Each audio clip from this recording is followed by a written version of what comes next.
Decorating Pages is a podcast dedicated to taking you behind the scenes of the designs of your favorite TV shows and films. Each episode, I'll be sharing design stories from some of Hollywood's most famous sets. Interviews from set decorators, production designers, directors, and actors about creating the look of TV and film, about their design inspirations, and stories that take sets from page to screen.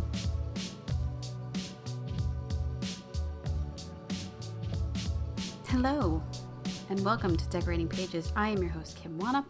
How's it going? Happy Wednesday. Look at this. I'm back. Another episode, another great one for you. Production designer Deborah Riley, who is known for Game of Thrones. If you've never heard of that, just stop it right now. She's got a new little project. Only 3 billion minutes of Netflix time have been watching it, but it's called Three Body Problem. Very interesting. I'm very curious as to where this show is going to go. I believe it's a 2 or 3 season show because there's 3 books or something, and I think they're adapting each book. But yeah, really intricate thinking. It's a thinker of a show of great sets, and I mean, I expect nothing less from that talent. She's amazing, and her team. So get to that in a second. Let's talk about the SDSA Awards. The Set Decorators Society of America has put out their awards for television for 2023 nominations. And I'm going to go through them quickly because it's a lot of names, and I am congratulating everyone nominated, and including myself and my team for All Mankind. So that was very nice and unexpected. There's wait till we get to that category. It's a tough one. So let's start off with 1 hour contemporary series: Fargo, The Gentleman, The Morning Show, Mr. and Mrs. Smith, True Detective North Country. Then the next category is design for 1 hour fantasy: Three Body Problem. Great. I'm up against, Fallout. Oh, great, another one. Regina Graves, Tower Comments. Great. For All Mankind, Kimberly Wanup, Laura Harper. And Loki. Have you seen that? That's fantastic. And Silo, which I can't get enough of. So there's my category. I'm not even voting for myself at this point. It's like... Next is design in 1 hour period: The Crown, Feud, The Gilded Age, Palm Royale, and Shogun. I mean, that's a tough one, too. That's a lot. The next one is a television movie: All the Light We Cannot See, Baby Reindeer, Griselda, Lessons in Chemistry, and Ripley. Now, see, these are, I don't know. Yeah, sometimes there's more than one winner here. Half-hour single-camera series: Abbott Elementary, The Bear, Hacks, Only Murders in the Building, and What We Do in the Shadows. Another one. I don't even know who to... I get to vote. How am I going to vote? Half-hour multicam: Bob Hart's Abishola, The Connors, Frasier, Neighborhood, Night Court. Man. Okay, here we go. Short format web series: music, video, or commercial. Booking.com, Somewhere Anywhere the Musical, Jennifer Lopez, Jonas Brothers, Steve Madden, Taylor Swift. That's a good category. And then finally, not even finally. Sorry, 2 left. Variety, reality, or competition series: we have Dick Van Dyke, 98 Years of Magic, Dinner Party Diaries with Jose Andres, Jimmy Kimmel Live, John Mulaney Presents Everybody's in LA, and The Voice. And then the last category is Best Achievement in a Daytime Series: The Bold and the Beautiful, Days of Our Lives, The Drew Barrymore Show, The Kelly Clarkson Show, and Young and the Restless. So there's a ton of people on this list who have been on this podcast, and a ton of people on this list who I know and admire and who are friends with. So congratulations to everyone on their nomination.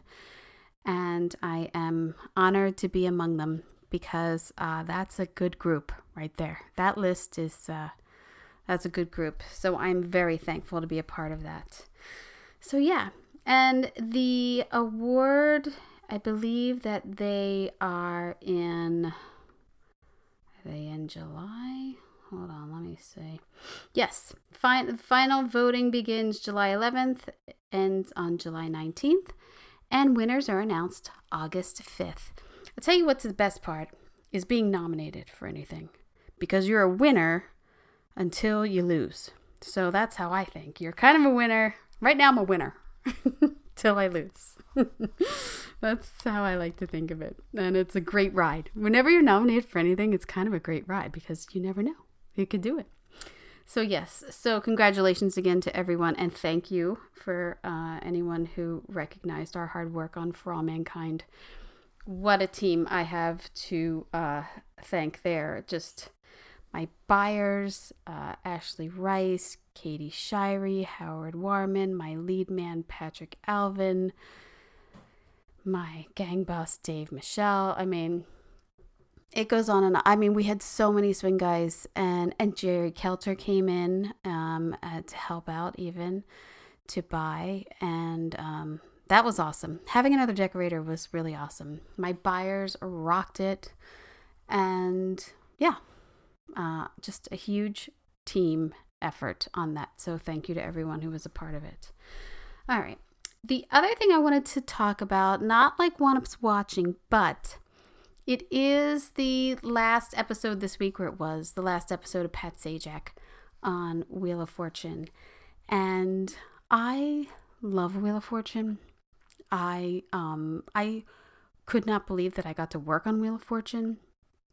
And I was working on as a PA on a show, and I don't even know how I got the information that Wheel of Fortune was looking for a CAD draftsman, and I knew CAD, and so I really don't even remember how I got that interview, but I got the interview, and oddly enough, I'm not sure if I even interviewed with the production designer. I remember interviewing with the producer, and hi, how are you? What are your skills? Blah, blah, blah. You have no experience. Cool. They laughed. I don't know. They were great. And Karen interviewed me. And at the end, she said, do you have any questions? And I said, can I buy a vowel? And I made her laugh. Karen Griffiths, is that her name? Yeah. And I think that's how I got it. I think that's how I got the job. Can I buy a vowel?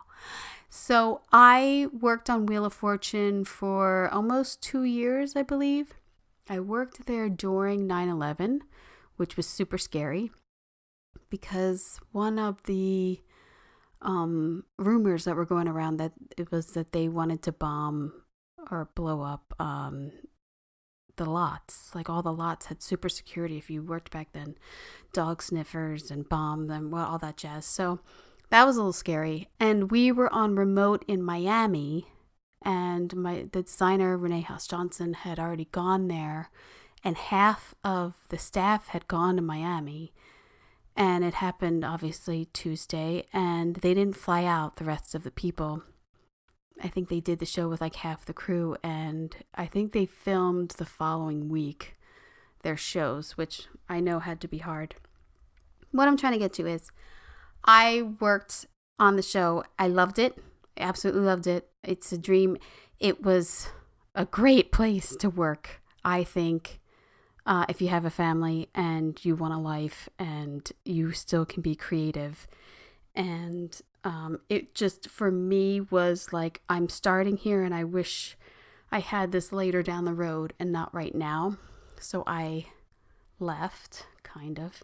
I did. I left on my own terms because I wanted to just do more, and they didn't want to expand the position I was in, and I was doing a lot, and I loved it. I learned a lot there. I worked so hard on my computer skills and was drafting and learned SketchUp there, I think. And so, yeah. Anyway, still getting to my point. I think one of the greatest thrills was seeing Pat and Vanna. I mean, seriously. You grow up with this show, and to see them was really unbelievable. And it had been only a year or two, or maybe that year, that they had switched from turning the letters to touching the letters. And I would stand in sometimes when Jeff Ingle was doing his lighting, and pretend to be Vanna, which was fantastic. And it's not that easy because you have to really know your footing when you're like turning around and doing the letters. I'm just putting that out there. To go behind the puzzle board where I think his name was Billy. I don't know why. I think his name was Billy. He like controlled the board, and Vanna was back there like eating a box of chocolates every time. It was freezing in the studio. I just remember all of that. They shoot 4 days a month. Like every 2 weeks they shoot on a Thursday, Friday. They shoot 5 shows in one day, and then they flip over the sets and shoot another. And I've had Sean Page, art director, on here. We've talked about Wheel of Fortune, I think, twice.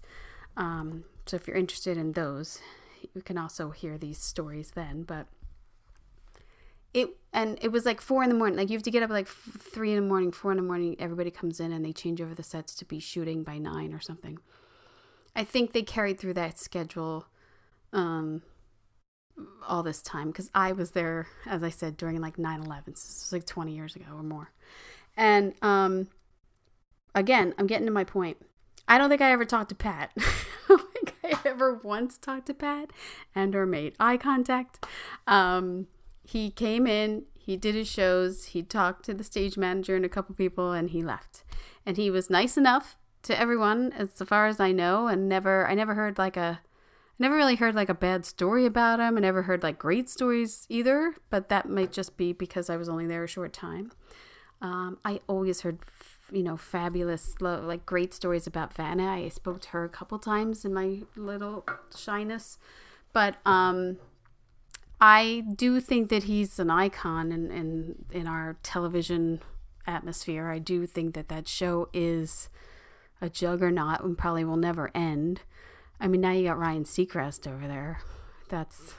And they're like changing around their schedule for him and everything, I'm telling you, I went back there. I was so thankful I went back there in October. Sean had invited me and the boys to come on to the Halloween episode. And it was absolutely thrilling and like full circle moment to go back there and be there with my kids. It was just so weird. And there were so many people still there. So to me, if they're like changing up a schedule, that's like important because they tape the show live and they edit while they go. It's like that keyed in. It's such a well-oiled machine they have there, and the professionalism and the creativity and everything. So good luck to Ryan. He's stepping into, I think huge shoes in a sense of the like iconicness of it. The banter of Pat and Vanna is always not, it's not what I tuned in for, but yeah, it was an awesome experience.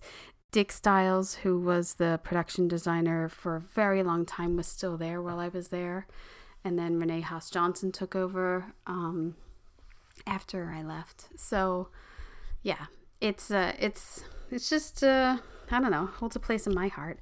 So to hear that he's retiring is kind of like, oh man, I'm getting old. That's the point of the story. I'm getting old.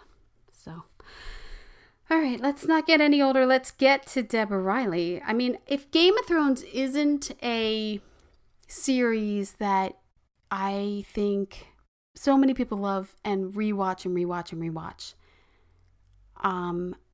it's crazy. I would love to know the numbers from HBO of how many hours of downloads, and now that they have the app and hours streamed or whatever, because I read for this series more than 3 for the 3 Body Problem on Netflix.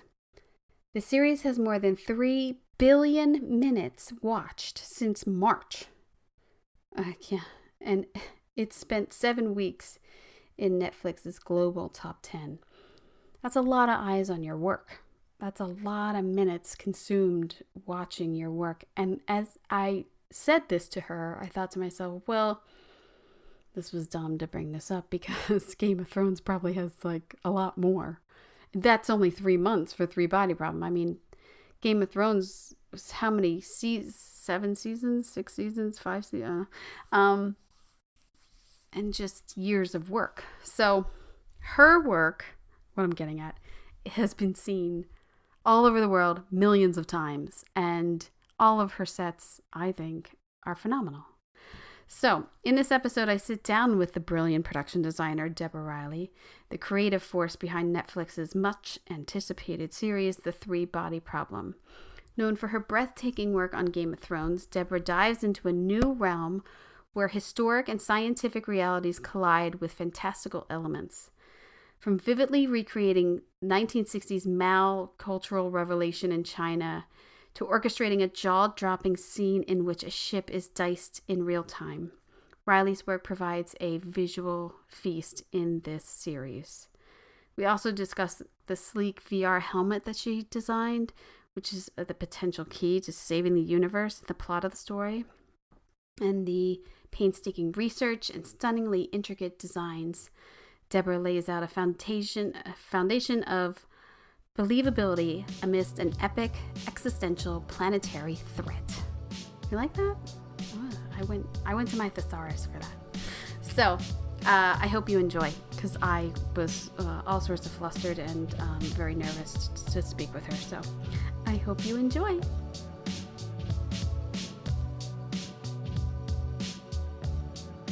Hello. Hello, Kim. Deb. Hello. How are you? Very well. How are you? I'm good. Thank you so much. Congratulations on all of your work, by the way. Oh, from you? Are you kidding?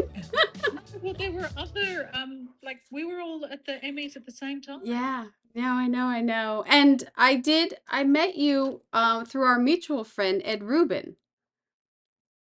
Do Oh, you? you're joking. Yeah, there was you and I. He needed critiques for his thing at FITM years ago, My and goodness. I Was that remember you? and I remember meeting you, and he was like, "She's starting this show called Game of Thrones. Have you ever read those books?" And I was like, "No, no, I don't know what you're talking about." So I think it was way back. God, So that's amazing, isn't it? yes, isn't Ed an amazing man?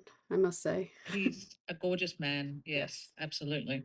He He got me through many a dark hour in this business. he got me into the business. Got me on a show. It's all his fault.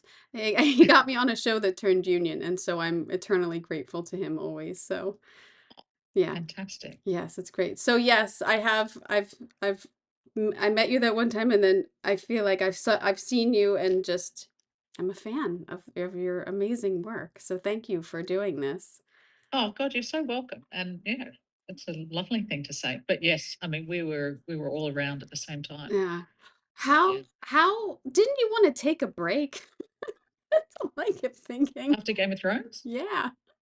Yeah, yeah, yeah. No, I got a break. Did you? Yeah, it was all the, COVID and all that sort of stuff, that Yeah. forced a break. So Yeah. what can I say? I guess I I have the question of like, oh, you had such an amazing run with that, and it's so consuming.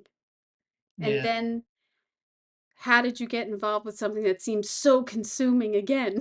But I know the answer for myself is that, well, that's what I want to do. I want to be a part of it. I want to be in there.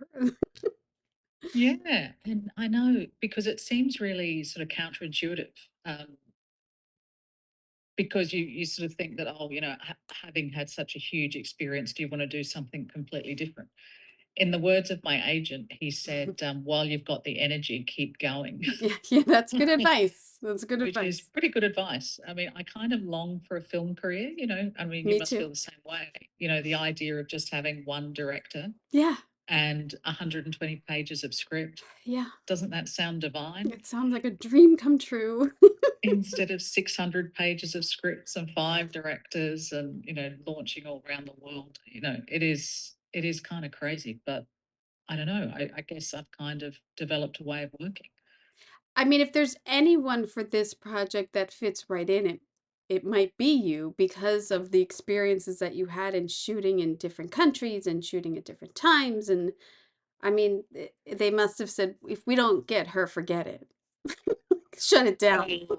Yeah, I mean, the thing is that I already knew the guys from Game of Thrones, Right. it's the same showrunners. So, Right. we already had a certain shortcut and a certain language. So it made sense on a lot of levels. Except I had never worked in sci-fi before. I had no kind of concept of what that would be like. But pretty soon I understood that, it wasn't that. It was, if Game of Thrones was treating the dragons like dogs, um, Three Body Problem was treating the sci-fi like science fact, Mm-hmm. if you know what I mean. Right. Like it wasn't fiction. In my head, I had to think about it as fact. And I think that trying to sell that and trying to ground the world was the secret to both shows, really. So that's all that I know how to offer, I think.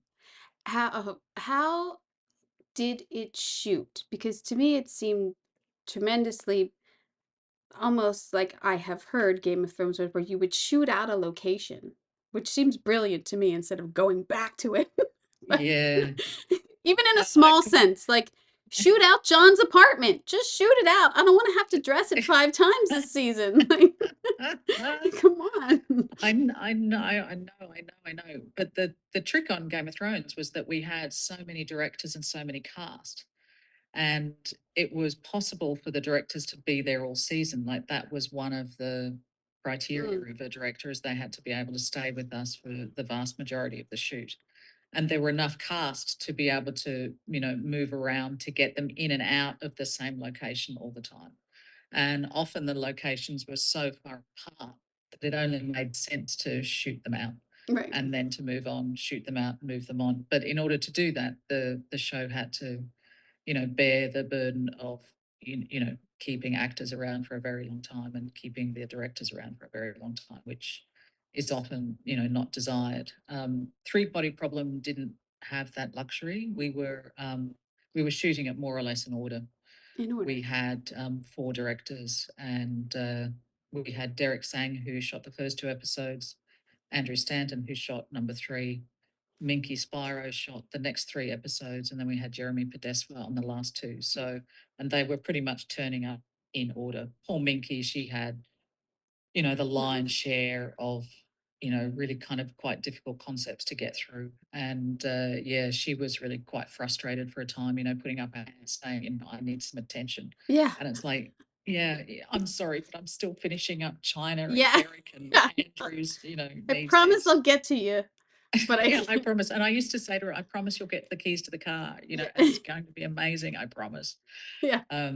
So yeah, you know what it's like. It's, there's a lot of work, and somehow or other you've got to get through it all. And so if with the directors in we were block shooting, so like 1 and 2 shot together, or Correct. Yeah. yeah, yeah. Which doesn't help. It does to me a little bit because you actually get a little bit more time.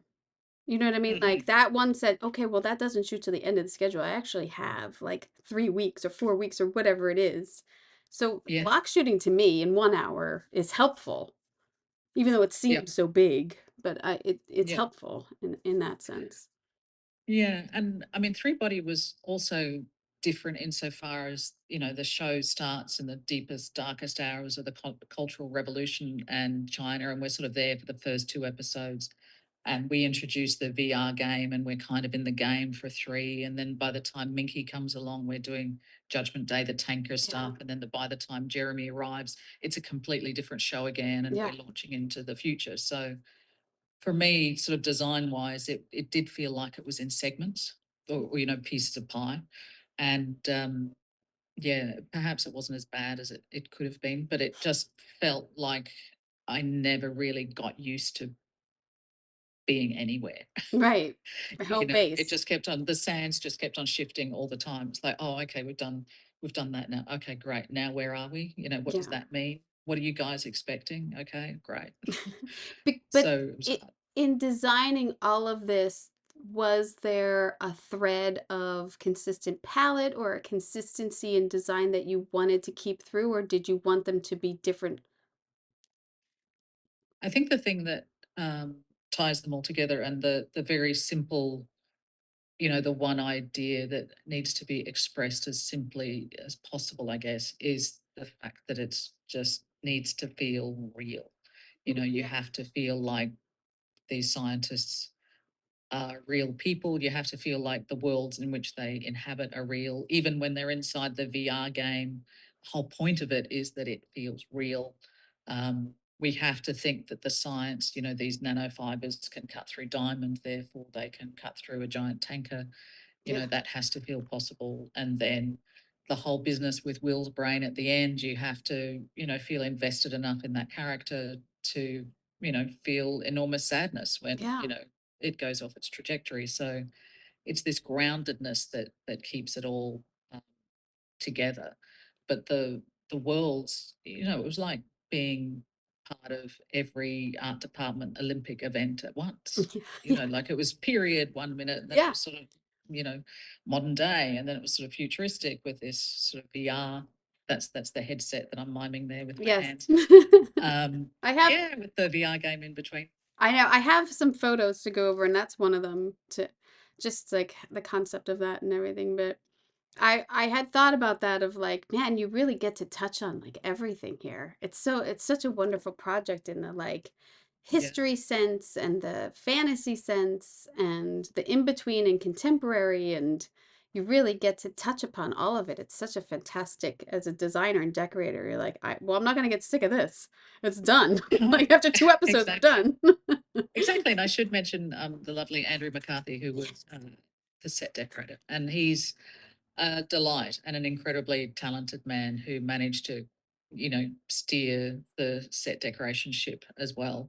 Between the two of us, um, we covered an enormous amount of ground. Where I think Andrew really shone was, the creation of the Red Coast base, in that control Oh room yeah. Oh where we yeah. had to build all of those machines and all of those little greebles that Yeah. came from Eastern Europe, that we used, and just making that space um, really work. That it took a lot of concentration from those guys, and yeah, Andrew delivered in spades. Yeah, beautiful work by him and his team. Mm, Just beautiful work. It's absolutely, yeah. such, and I also think in those scenes too, I mean, I should put the picture up, but the your paint department, I thought did Mhm. an amazing job, like with all of the scenery and the aging and just those tones, and Yeah, that was really it's a beautiful. it's a real focus of mine. Paint. Yeah. I feel sorry for any painter who ends up with me. It must just be like, oh, here she is again. Yeah. No, well, I'm sure they keep coming back. 'Cause why wouldn't you Well, want? yeah. Yeah. Well, there it is. Well, there it is. I don't know. But there's your set. Yeah, there was certainly no music in the show. There's the set, exactly. So, yeah, this is called a struggle session, taking place in China's Cultural Revolution, and to the Western version of the internet uh, and research in general. It's very difficult to find information about this, and difficult to find images, certainly not in color. So I really had to rely and lean very heavily on our Chinese director. His name's Derek Sang. Mm. He directed episodes 1 and 2. It was also vitally important to me that I had a Chinese art director with me through all of this. Oh, that's His amazing. name's Chapman Khan, and he's an architect in his own right and works in the film industry in London. And without Chapman, I don't know how we would have survived, because I think a lot of the images that we have of China in the West is not necessarily what it's like, to live Hmm. there and to have experienced this. So leaning on those guys as well as a Chinese graphics team, I was going to ask that. because yeah, God yeah. forbid one of those symbols is incorrect, and it's heartbreaking. Well, exactly, and and this is the thing, is that I wouldn't know the difference. So, Right. Right. in order for it to work, it really had to have the eyes of those three Chinese men over it at all times. And the brilliant thing about it was that we had 300 extras on the day. They were all chanting in Mandarin. Derek gave them a fantastic speech beforehand, Oh, telling them what the scene was about, because young people today aren't necessarily aware of the no. history. And yeah, he explained why this was happening, and what the emotion of the crowd was and why. And they had a ceremony to start, and then they went Oh, right into the scene that you see here. So that was a stage that was built in a car park at Shepperton Studios in London. And there's some visual effects extension behind it of the buildings of Tsinghua University. But I actually went on a scout of Tsinghua University online, mm, and it has a number of sort of public spaces. And I remember outlining the biggest one and saying, I bet the struggle session was there. And on the Chinese version of the internet that Chapman was able to access, there were actually photographs of the struggle sessions that used to happen there with no. the most enormous crowds you can possibly imagine. So it was quite amazing the information that I was able to piece together, then validated by the research that our Chinese crew were able to provide. And it was just very important to the director and to myself and everyone involved just to tell the truth of what Yeah. happened. And yes, and from that point of brutality and anguish, be able to get into the head of Yi Wenji and understand why she does what she does at the end of episode 2, when she invites the aliens to come Yeah. Yeah. because we can't be trusted. Can't be trusted. And how respectful that is of the director and producers and everyone to allow those things to be done to and to explain to extras and everyone of why you're here and not just like funnel in 3,000 people and tell them a chant. Yes, exactly. And Michael Wilkinson's costumes were all accurate as well. I mean, the color palette there Yeah. is extraordinary in itself. I Um, was gonna ask about that if that was a complete decision or if that was what it it's was. yes, it's completely historically Yeah. accurate. Yeah. Yeah, No, it's and all of those awesome. banners at the back of that stage, all of it is pretty much as it was. Um, and those slogans of Mao's that are seen there, Mhm. all of the calligraphy, everything, yes, was absolutely accurate. That's great. So I was really proud of all the series. To be honest, I'm most proud of the work that we did to recreate China in those years. It does very much stand out as like historically something that we don't usually see, I think a lot Yeah, of. And so when we do when I at least when I see it, I like focus in because I want to see what's going on because we don't yeah, really have that. I yeah, don't have that history. Um yeah. And this was a scene of the Chinese logging camp, and we were in a forest in the Surrey Hills of, only an hour or so outside of London. And um, would you believe the owner of the property let us fell a whole hillside of trees? And no the way. wonderful thing is that they actually see it as being beneficial because then of all the regrowth that comes through. And so this was really extraordinary. That this was actually Oh what you wow. see there. Obviously the dish is added by visual effects, but what you see in the foreground, of her standing there and the people in the distance and everything, that was, what we were able to create. And there was a truck down below, and we had her, as part of the team pushing logs up onto the truck. All of that was completely in camera. Um, the first 2 episodes were shot by Jonathan Freeman, who had worked with us on Game of Thrones and whose work is sublime. And yeah, I mean, the amount of um, collaboration that went into all of these scenes, was really satisfying because, these were people that I'd been working with for a long time.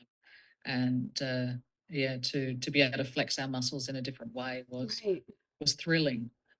But at the same time, I think we all took it deadly seriously. Yeah.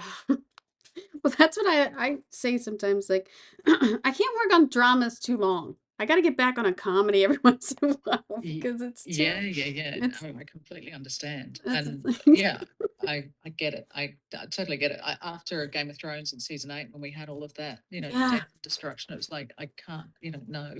yeah. You need to get out. It takes it out of you because you literally It live it, does. It and does. You putting live it. yourself Yeah, inside of these really brutal, horrific events, you can't let your head live there too long because it does take its toll. yeah. I have a friend of mine is decorating like monsters and stuff, and I'm like, are you sick of death? Like, are you like done with Yeah. Dahmer and serial killers and like, Yeah. Yeah, I completely understand. yeah. And that's actually, we even had real snow for a section of that shoot. Oh wow. There'll be fake stuff substituted in there for sure. But yeah, it You was actually got it when you so needed it? cold. That's Yeah, amazing. and this was one of the first days of shoot, if not the first day. Oh wow. And yeah, it was freezing, Oh absolutely freezing. my God. Um, uh, so I do want to ask about the design of this and if this, I'm sure many meetings went into this, but as the designer, when it comes up that it's this material and you're going to see everything, I mean, well,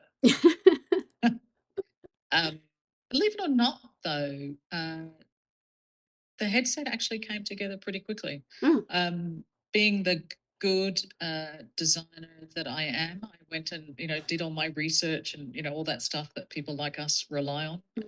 We always fall back on research, and I had a number of concept drawings that were sort of based on some early VR stuff that NASA had been working on, back in the 80s or whatever, just trying to get the guy's response. And really, in this sort of thing, which I had no real reference for, it was really just about saying to the guys, what do you think of this? What do you think of that? mm, Does this mean anything? Does that mean anything?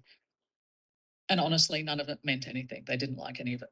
And it was only then that I really understood that that was something that had not only never been seen before, but something that you would never understand looking at it in 2024. There was to be no evidence of an on and off switch, no charging point, no point that any cable would interact with it whatsoever. When you got it out of its beautiful, box that it was delivered in with the name of the gamer embossed on top, the player embossed on top. When you got it out, it would immediately work.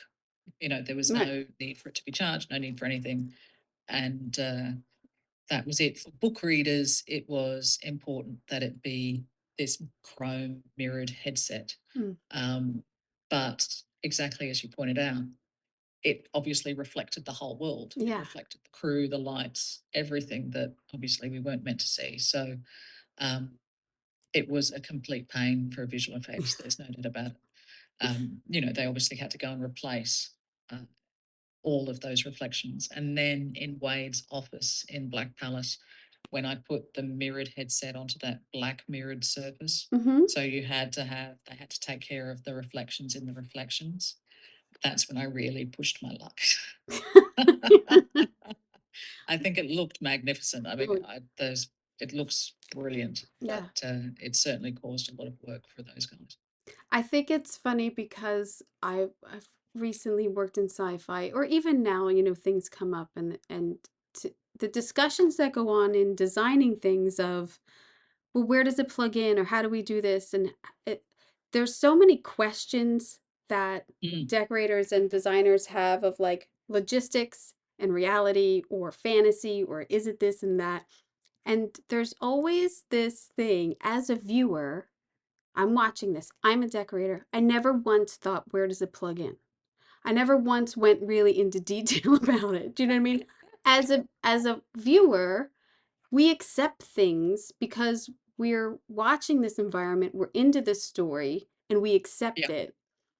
But when we're designing and decorating, there's a I million questions that go into these things. I know, I know. Where does the sound come from? Right.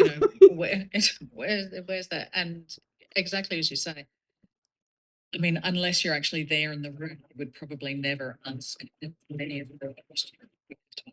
But, I do think it makes the design better Yeah. if you can Yeah. justify all of that and Yes. make it feel like a real object for sure. Yeah. Um, but yes, I mean, I'm not by any means an industrial designer, so it was quite satisfying though, because when we just had a screening in LA a month or two ago, and they had, headsets for the audience to put on. Oh, wow. Netflix had these headsets, and to watch people interact with them, outside of the set, but to actually interact with them was really satisfying. Oh, that's And cool. yeah, yeah, yeah, to see it as an object in the world was really extraordinary. And yeah, people really, um, yeah, thought the design was, was Yeah. worthy of trying out, I, which I I think must say, means a lot. Netflix is so clever in their events and FYCs. They either have the best food or they Yeah. bring you in for one event and yet you see like all of these other shows. Like they're very clever in it. It's very, very good of them. Um, but I Well, also, and they had, and the way they how did many it, it headsets was did they surprising. have? How many did they? Yeah, yeah, no, they had tons of them. It was, it Oh was my God, great. I'm so mad I missed it. I'm so But mad yeah, I there missed was it. there were just walls and walls of these headsets Oh, no that the way. that the audience were able to souvenir. Well, I love that you could see the set in the reflection because that always makes me happy. But then I thought, oh man, the prop master, the on-set But director what must have does had that to mean? get all Yeah, those removing all of the the fingerprints and fingerprints. protecting them, making sure nobody stole any. And of course, not everybody's head is the same size, so Right. every actor needed their own headset who was going to be inside of the game, and yeah, they were a big deal. But Yeah. I love that Wrap they ended gift. up being quite. Yeah, exactly. Good They wrap ended up. gift. That's what I was given at the end of the show. Um, That's awesome. yeah, but I love that it's ended up being such an iconic Yeah. piece, and what a great hero prop. Oh yeah. No, it's great. And then when we're in this world and creating this Yeah. world, and your restrictions must have been endless, right? I mean, it's VR. You have a plot point, but I mean, as design wise, your space is infinite in a sense. Yeah, yeah, yeah. But working with the guys, it has to feel again, it has to feel real. So this particular scene shows uh, Jin and Jack inside this boiling cauldron, and they're on this Mongolian balcony with Which two black arms. I have that Yeah, there too. you go. Yeah. And so that's actually a shot of the set on stage, believe it or not. Wow. Um, and we obviously had to think about special effects in the boiling cauldron and stunts for all of the anti gravity sort of sequence that, would require a lot of wire work. So, pieces of the roof had to be removable. Mm, But all of the timber detailing uh, is directly out of, you know, the Mongolian, book of architecture, really. And it's that's amazing because it's beautiful. very difficult to come by, to find anything about Mongolian architecture at all. But we happened to buy one book, and that book became our Bible. And this is like a yeah, the mashing together of all of those wonderful details that we saw. And, they're also surprisingly, there's a lot of paintwork as well and color and texture. So Oh yeah. it was fun to be able to do uh, that big build. And And, I don't think it's a fun scene that takes place there. I don't have it, but then the interior of that, um, is it like it's a It's a pyramid. pyramid? Yes, yeah. I mean Yeah. that's an amazing set. Yeah. So we built that on stage, and we had the exterior with the two Krelan lion dogs Mm, sort of sitting at the door, these giant doors that she then enters into. And then you've got that big interior set, which was meant to be indicative of the Shang dynasty. mm, But there's so little known about the Shang dynasty that Derek, our director, really just wanted to leave the space as empty as possible, hmm, and free of decoration. It was a huge set, but yes, there was very little decoration in it, but it did allow for that big I Ching mandala, to do its thing, yeah. and for that scene to take place in there. So the emptiness of it served the scene well. But it is a little bit yeah, odd for me to not want to, you know, create texture and pattern in other places. I just had to let the scene play out, and then you would get that amazing design on the floor. So yeah, that's how Yeah, Andrew had the kind day of off, huh? Like, no, no, no, not at all. exactly. Um, It was we were lurching from one to another constantly. how how many builds did you have? Like, how many stages did you have? Like, what is the scope of your footprint for this all these builds? I can't even remember now. I sort of, as soon as I finish something, I tend to just Yeah, you plug it out. delete everything that I Yes. no longer want to Delete all remember. your It scalp wasn't as big pics. as you would imagine, actually, because we were literally like tearing down and building, Mm, and we had a number of stages off site as well. We were building in the car park. We were building everywhere we could, but London was absolutely jumping at this point, so it was very, very difficult to get stage space. oh wow. And we were building anywhere that we possibly could, that was close by, or as I say, in the car park, anywhere to give us some space. But Mm, this particular set, that Mongolian balcony, Kubla Khan's balcony there, that took up an entire stage. The Red Coast base main control room that we were talking about before, it took up an entire stage. oh wow. Um, yeah, we had a number of really big sets to build, and you know they would be built and then very quickly torn Taken down down. to be replaced by another. So yeah, it's really a game of it's a big jigsaw puzzle, isn't it? I quite enjoy that aspect of it, actually, Yeah, figuring out, but oh, that's this will take this long to build, and bring that one in and get rid of that. good Yeah. art. I mean, art directors and set designers and fitting all those into the space. And can we build this over here? And that's a whole game in itself of like, It is, but also, I often feel sorry for set tech, because you sort of get a bit trapped in all of that, of because, course. construction tends to be the department that dictates how that goes. And it feels like, the set's, still wet, and, the Yeah. paint's still drying as set deck are moving in. And,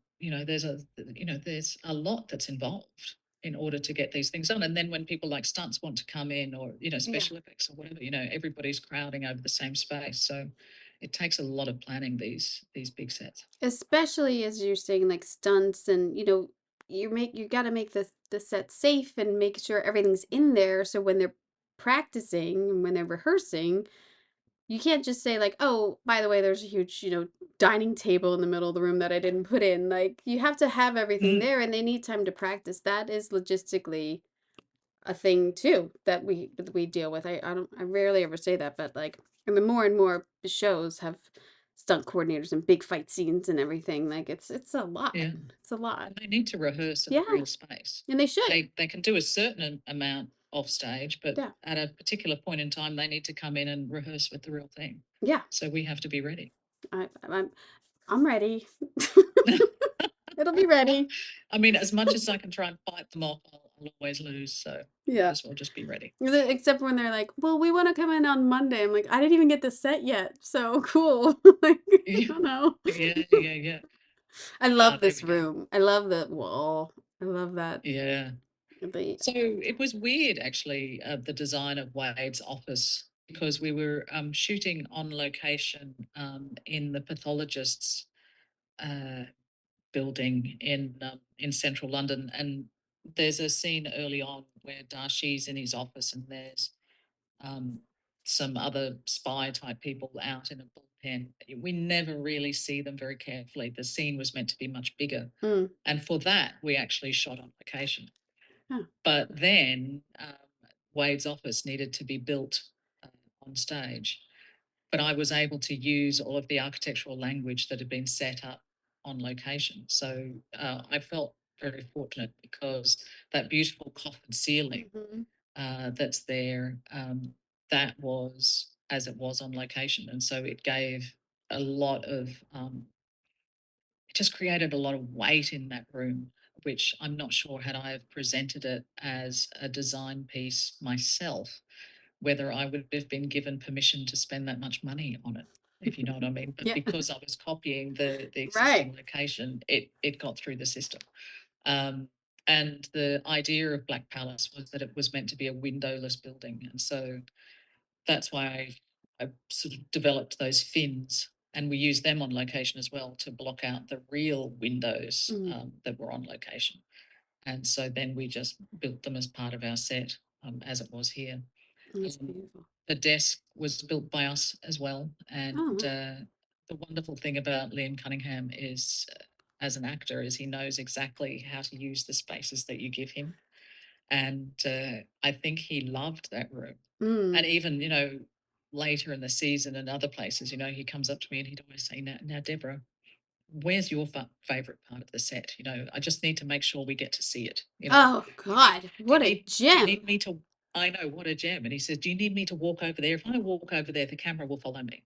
So is that your favorite? Just tell me, where do you want to see me? Can I every mean, actor isn't be it just taught that? fantastic?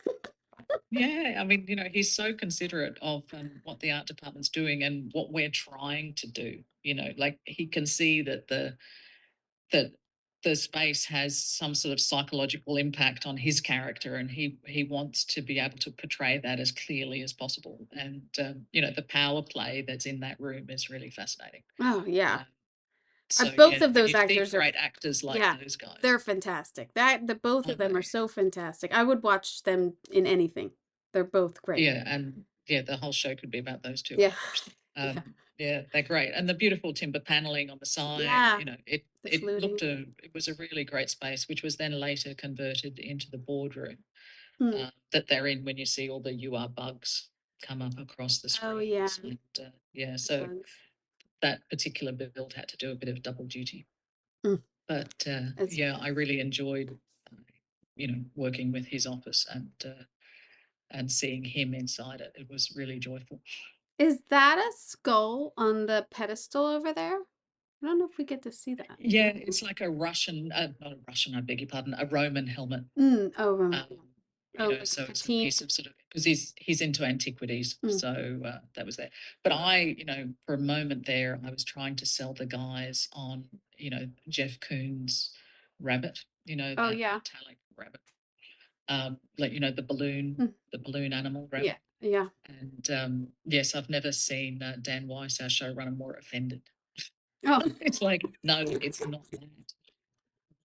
And I said, well, I just, like it's sold for some enormous amount of money at auction recently. Like right. it's not nothing. Like I know you Right. don't like it, but within the art world, it's really significant. No. Yeah. No, it was a And no. Solid yeah, effort. exactly. Like there's some things that are just clearly no. And yeah, the balloon rabbit was one of them. That's really funny. Yeah, but I love that. As it Yeah. turns out, I really love that. With the Roman helmet and Yeah. just on that one pedestal is it's actually really effective. But we went through poor Andrew and I and his dresses. We must have dressed about 10 different versions of that space to show the guys. Oh, Do you want a credenza? Do you want any, do you want other chairs? Like this chair, guest chair, stools, this, yeah. that, the other thing. Um, and yeah, that's sort of what they settled on. But Andrew Andrew would have rented easily, I don't know, 20 times the amount of Right. furniture We just to have try. to. You have to, yeah. I don't like to. I'm pride myself on being a one sofa decorator, but sometimes you have to bring in three. You have to Well, you audition. really do. You You really do. do. It And depends what the it's scene is and is it going to and work? part of the show and tells, Yeah. is to be like, well, what works? Is it this or is it that? So I actually really enjoy those kind of meetings because, it's there that decisions really get made. Whereas when people are looking at a concept or even at a model box or whatever, uh, it still feels abstract. But the minute you've got a piece of real furniture and you're standing in a space, people instantly have firm opinions. And I love that. Yeah, or even for us as like our, our buyers go out and you pick this great sofa and then you get it in and somebody sits on it and they like Oh, sink. no. They Yeah, yeah, completely sink and you're like, "Oh no, somebody go get a board, put it under the cushion," yeah. or like, "Can we Yeah, put more yeah, yeah. pillows in the cushion?" Like, I love this Yeah, sofa. I hope are they going to sit on it? You're yeah, not going to sit on it, are you? yeah. Yeah, I completely understand. Yeah, and that's the thing, like you've got to foresee all Yeah. difficulties. Um, but yeah, But I those and I that happens once, maybe twice, and then you from then on you're like, "Can you please sit in the sofa before we rent it?" Like yeah, before I exactly. sit Try it up to out. see it. But I must have. I mean, only only set decorators will understand this. Set dressers is see the in order to power that desk lamp there. Oh yeah, to So hide that the cord. cord goes behind that leg and then down into the floor. Mm-hmm. You And cut it in. was hidden in that. And it was so very early I had to be able to say exactly where we wanted that desk, so Yeah. that particular hole for that cord could be Yep. made. And yeah, we had to do reshoots, and unfortunately that position on the floor had been lost. And yeah, I was like a dog with a bone about it. No, no, no, the cord has to Has go to go. like this. Yeah. No, it can't lump up the carpet square, the carpet tile. No, no, no. That needs to be flat. Yep. This It's needs got to to go into happen. the floor. Yeah. So all things, it ended up being that chord that was the most difficult to achieve in I terms of elegance. I believe that. I've been there. I've done that. I've seen where it dangles and you're like, that's not the set for chords, and you just No, I mean some some sets would be some fine, yeah. but for Wade, he would never approve of that, so it had to be perfect. I'm just getting to the point. I just auditioned some lights for lighting that are like battery operated. They don't give enough power off. Yeah, For right. if that's your only Yeah, source, which I think, yeah. things like this, when it's your only Mhm. source, you can't do battery operated or USB charging or whatever. No. But I am starting to get, like, especially like when you're doing restaurants and everything, and it's just table lamps, they're starting Mhm. to accept the battery Yeah, operated and USB, and it's so great because you don't have to deal yeah. with all those cords on every Deal. table and making holes in the linens and all that. So great. Yeah, But yeah. yeah, Well, this was the same, trying to hide the cord, and right. it was annoying. But I really liked this little set I love because this. I love this I love this set. yeah, it was really stylish for what it was. I thought, particularly when we're used to seeing these sort of police cells, um, interrogation cells. You know, we see them a lot, but not like this. And yeah, there was the mortar lines being white on this sort of shiny black painted brickwork Mhm. was something I really had to fight for. Actually, it wasn't everybody's cup of tea, or there was a lot of like, "Ugh, I don't know if I like that." But it's just had to be like, trust me. I think you Yeah. need, like, if you're in a small room with no windows, you need to give them something to play with. You need to provide light, and texture, Yeah. and it gave the cinematographer something to play with too, because he was able to use sort of a sense of perspective with it. Um, those big bands in those doors there, they give it more texture as well. It was in its simplicity, I think it worked. Okay. And we had a plywood ceiling and a concrete floor. So we sort of reversed it, instead of having the concrete ceiling Mm. and the timber floor. So yeah, it was an interesting space, and I was really happy with the way Minky Spiro shot it. I think she really understood what I was trying to do and the graphic nature of it, Yeah. and the shots reflect that. So I was thrilled. I think graphically it works, the simplicity of it, and the lighting Mm. fixture to me is like it's hard to find simple lighting fixtures that don't look they're from like they're go in a garage, or like that it's too modern, it wouldn't be there. Like this it's a really nice fixture for this, and it's the only thing for me is like it's dead on, but I need that in this frame. Like I Mhm. get why it's that way because she needs it to light, but graphically it works so well with the wall behind. Mhm. It just works off of Mhm. itself. It's so great. Yes, yeah, and the set is called the Black Palace. Mm, So I leaned into the black very right. heavily, which again was not always popular, but I really think that it works. I don't Yeah. I don't regret any of the design decisions in here at all. The black table, but I mean, yeah. Mm. And the scene is so fantastic between them. Oh, it's just a game of tennis Yeah. between them, isn't it? So Yeah. yeah, to actually just let the design yeah, to let it just graphically play out visually is yeah, is a treat, I think. And in the design process, when you're reading the scripts and everything, is that what you're designing for too? When you hear the dialogue and everything, and you're taking all these things into account, like how far along in your process do you get to this? Is this like, I know what I want to do? I want to do. No, this required a bit of back and forth, but um, I think for me, it's just understanding the shape of a scene Mhm. that helps understand the shape of the set that will be built. And we've all seen interrogation rooms on television before and are familiar with the fact that they're sort of quite small.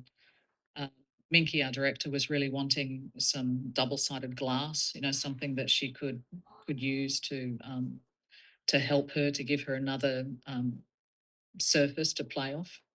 The guys weren't at all interested in that. They felt like that was something that um, belonged in another show, not in this one. Right. So it really just was, the four walls. And so understanding that made me realize, okay, they really want it pared back. Right.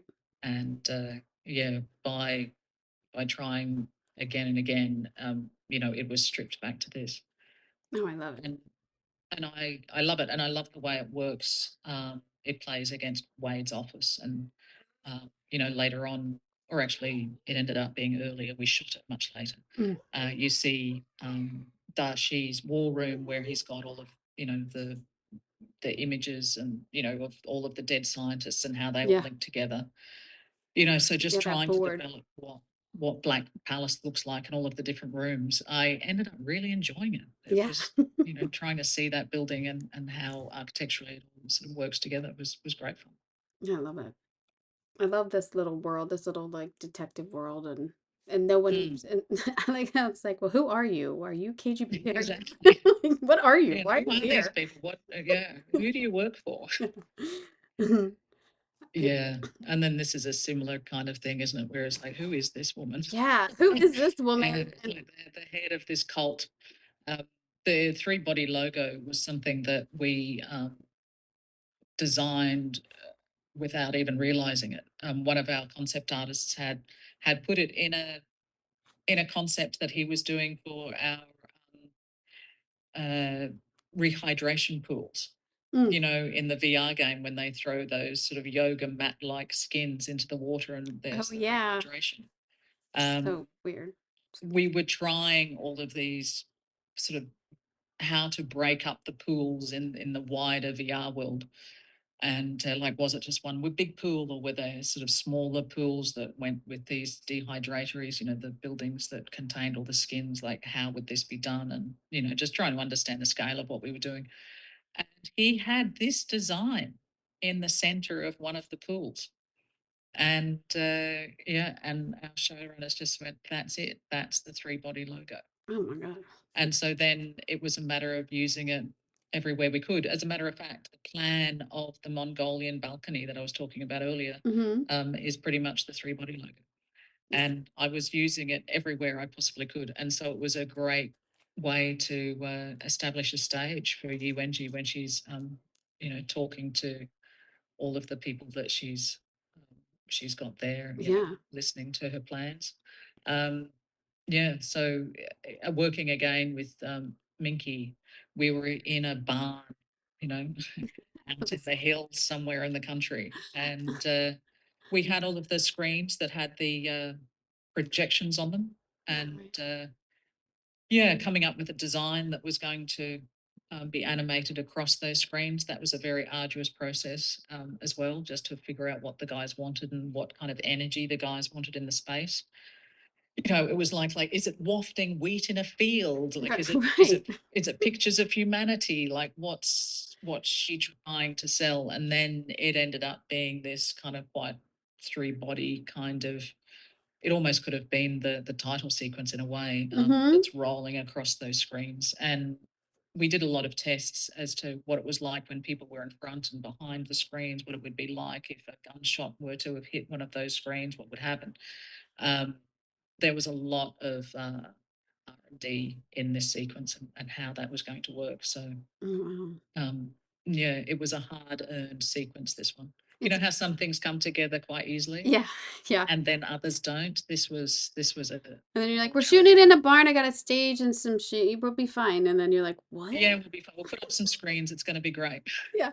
But yeah, it's obviously going to be more detailed than that. Well, So projection while yeah, they're filming, and is it the right speed? Is it, exactly. fluttering, and is it digital? Are they real screens, or are they just Yeah, projected? And it's a whole yeah. process, and getting It's a many whole other process, and we set it up in one of the stages in Shepparton. Like we were able to take one of those stages that we weren't using at one point. Like there was a precious window that we were able to use to do some um, Tense.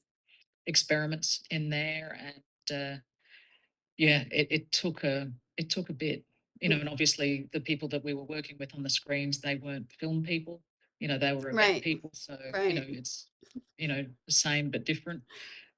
It took a lot of work, this one, to really iron out all of our errors. And the space was actually quite narrow, probably a bit more narrow than Mickey would have preferred. Mm.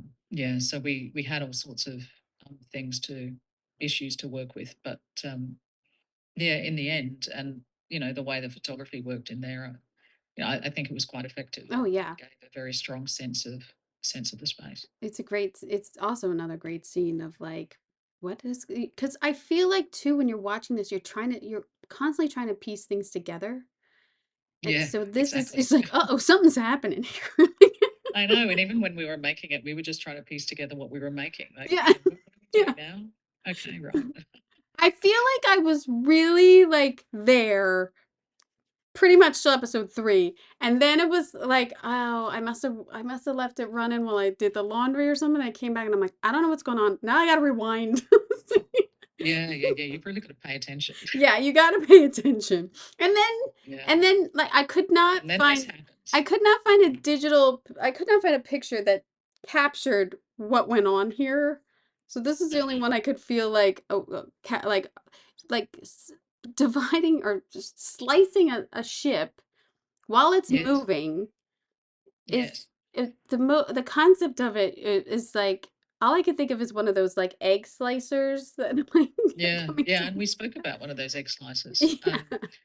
So the theory for all of this was actually set up in episode 2 when we go into Augie's nanotech lab and we see the diamond cutting machine, and she demonstrates that the diamond, that piece of synthetic diamond that she has to raise up through those nanofibers, and then she taps it with the end of her pen. The diamond falls apart.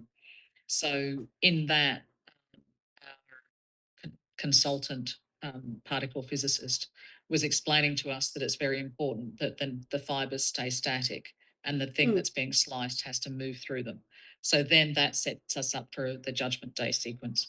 And we shot that in all various stages. And it was very, very hard work to break it down into understandable pieces. This happens first, then that happens, then that happens, then that happens, so that visually we can follow what's going on.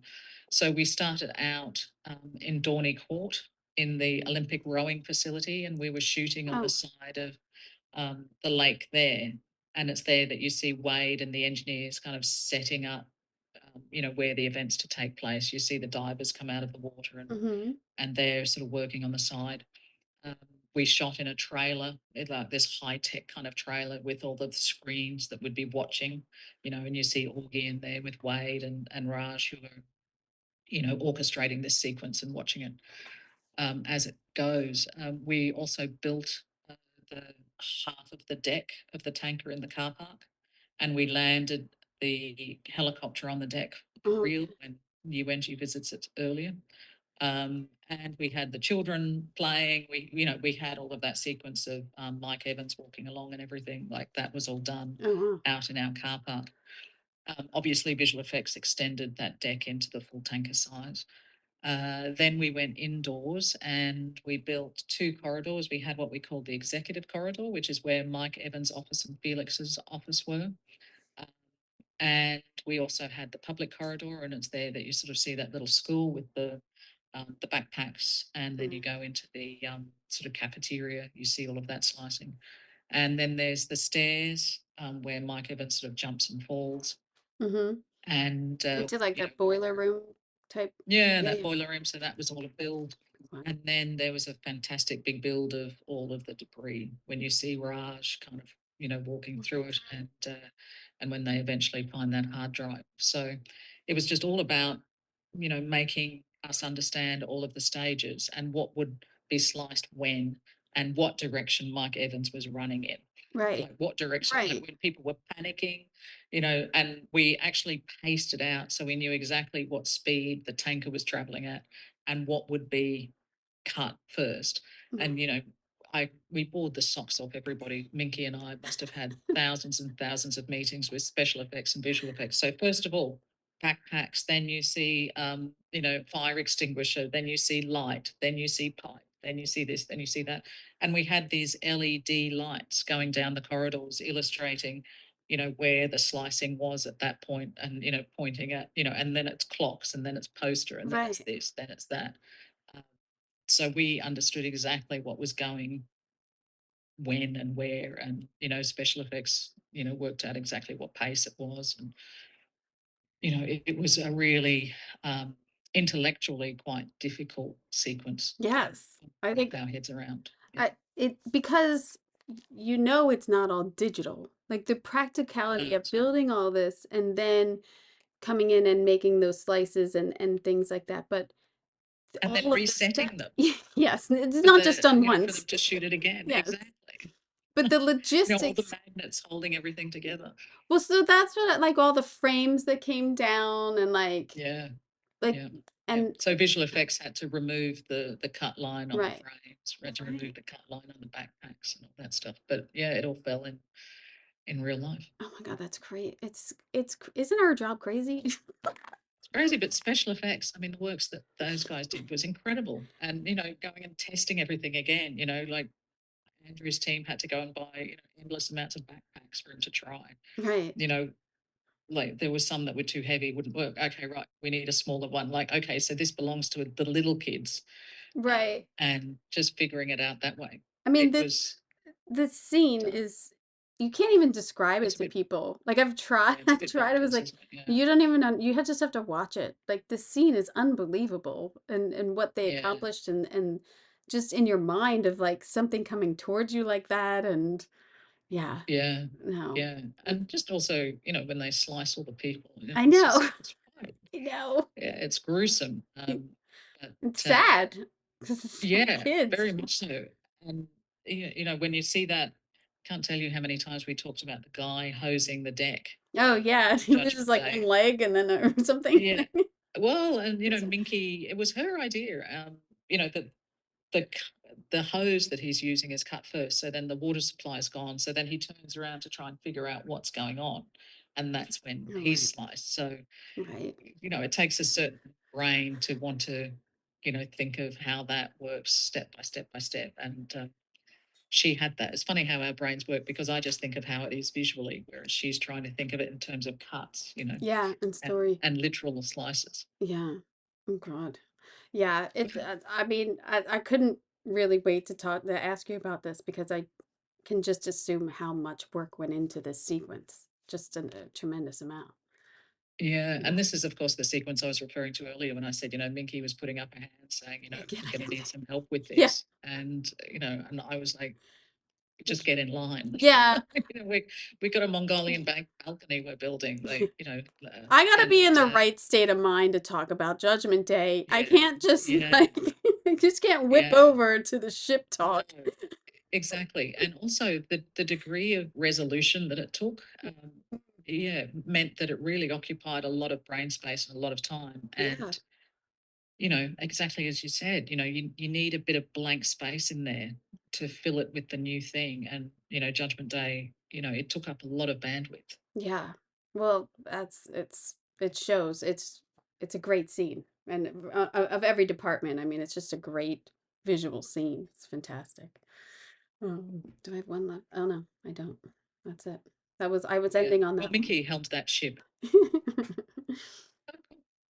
um, what was your But favorite set? even, when we brain in the canvas, definitely the controller in Yeah.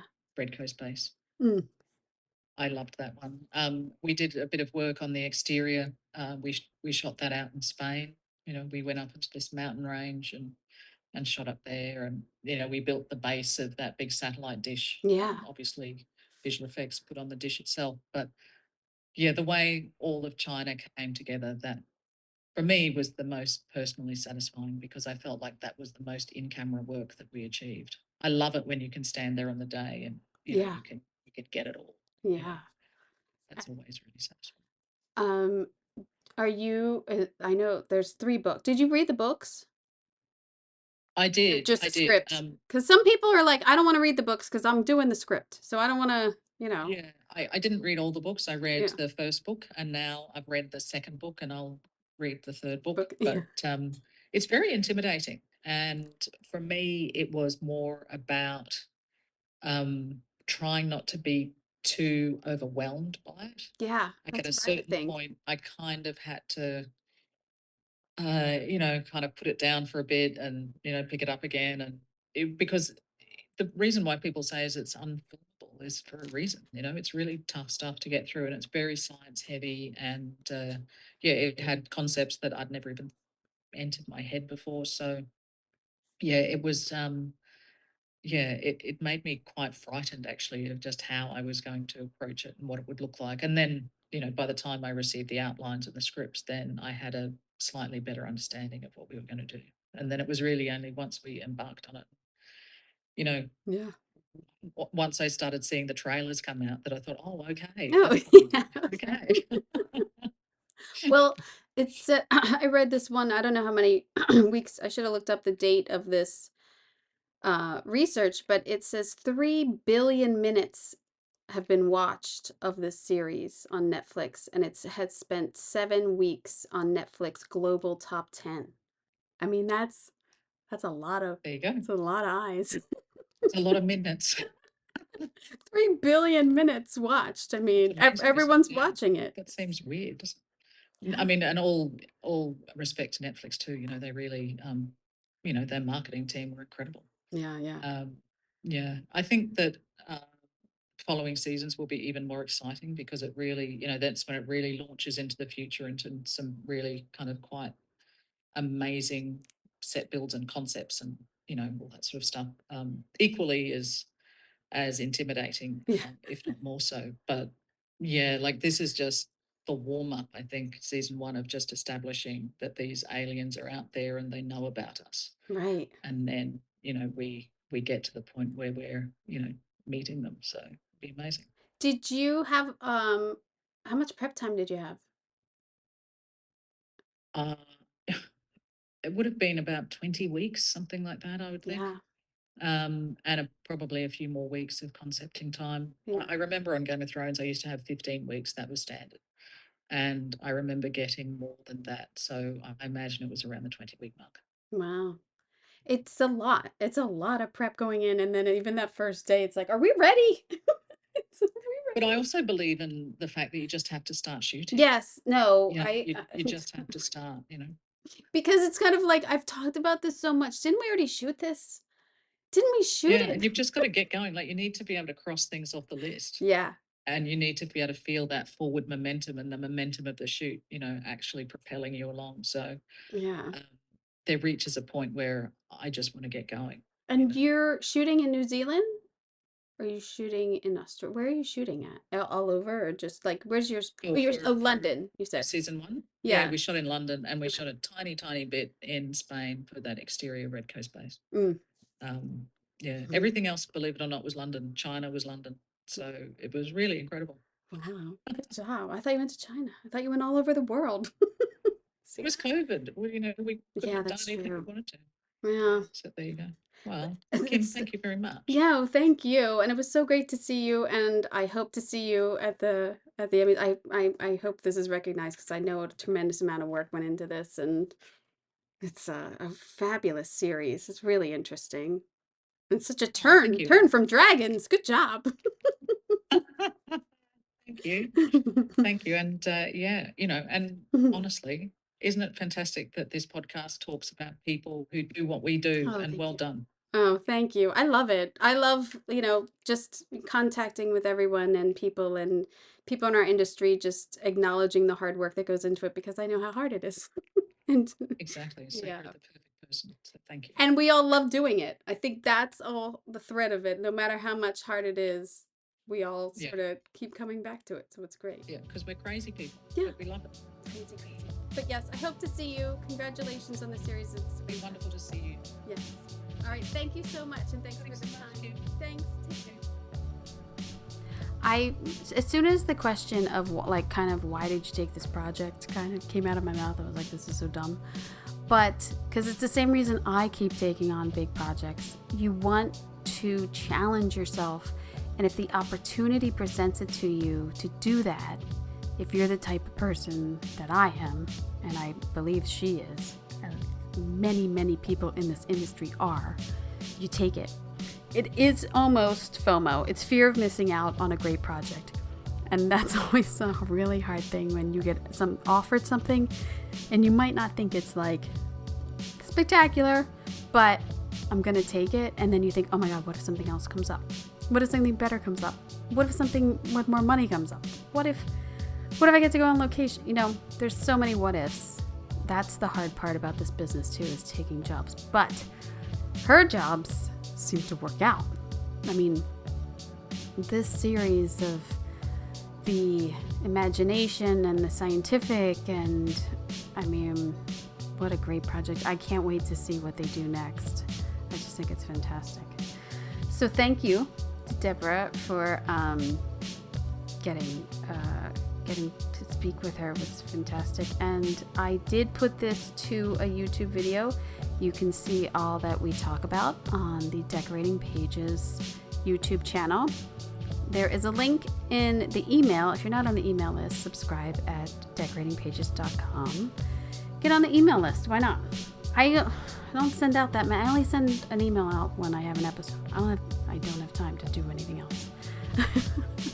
I might send out one extra email a year to wish you Merry Christmas. That's about it. So yeah, check out the YouTube, and thank you for listening. I hope you got an earful. I'm Kim Waddup for Decorating Pages.